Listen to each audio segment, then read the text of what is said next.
একা আছি, কিন্তু খুশি আছি।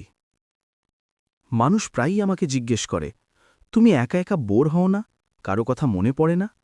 আর আমি শুধু মুচকি হেসে বলি, ভিড়ের মধ্যে থেকে নিজেকে ভুলে যাওয়ার চেয়ে একা থেকে নিজেকে চিনে নেওয়া অনেক ভালো। হ্যাঁ, আমি একা, কিন্তু এর মানে এই নয় যে আমি দুর্বল বা আমার জীবনে কিছু অসম্পূর্ণ রয়ে গেছে। দুনিয়া একাকিত্বকে ভয় পায়। মানুষ এই নিস্তব্ধতা থেকে পালায়, কোলাহল খোঁজে, এমন সব সম্পর্কে আটকে থাকে যেখানে তাদের কোনো মূল্য নেই। কেন? শুধুমাত্র এই কারণে যে তাদের মনে হয় তারা অন্যদের ছাড়া বাঁচতে পারবে না। তাদের সব সময় এমন কাউকে চাই যে তাদের কথা শুনবে, বুঝবে। কিন্তু আমি এই একাকিত্ব থেকে পালানো ছেড়ে দিয়েছি। আমি এটাকে আমার সবচেয়ে বড় শক্তিতে পরিণত করেছি। যখন আপনি একা থাকেন না, তখন আপনাকে কারো মেজাজ অনুযায়ী চলতে হয় না, তাদের বিধিনিষেধের মধ্যে বাঁচতে হয় না, নিজেকে কষ্ট দিয়ে প্রতি মুহূর্তে অন্য কাউকে খুশি রাখার বোঝা বইতে হয় না। আপনি নিজের সবচেয়ে কাছের বন্ধু হয়ে ওঠেন। আর বিশ্বাস করুন, যেদিন আপনি নিজের সাথে বন্ধুত্ব করে নেবেন, সেদিন থেকে পথ চলার জন্য আপনার আর কারো আঙুল ধরার প্রয়োজন পড়বে না।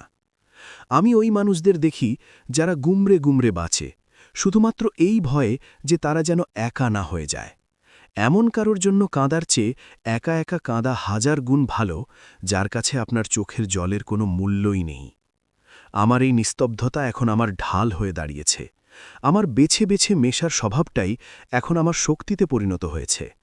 মানুষের তৈরি করা নিয়মকানুনে না চলাটাই এখন আমার বাঁচার ধরন হয়ে গেছে। একাকিত্ব আমাকে শিখিয়েছে যে যারা ভরসা দেয় তারা প্রায়ই মাঝপথে হাত ছেড়ে দেয়। প্রতিশ্রুতিগুলো হাওয়ায় ধোঁয়ার মতো উড়ে যায়, কিন্তু আপনার নিজের পা আপনাকে সব সময় শক্তভাবে দাঁড় করিয়ে রাখে। তাই যদি আজ আপনি একা হন, তবে তা নিয়ে ভয় পাওয়া বন্ধ করুন। এই সময়টাকে নিজেকে গড়ে তোলার কাজে লাগান, পরিশ্রম করুন, নিজের স্বপ্নগুলোকে পূরণ করুন।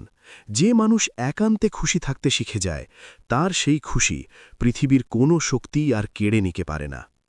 হ্যাঁ, আমি একা, কিন্তু আমি সত্যিই খুব খুশি।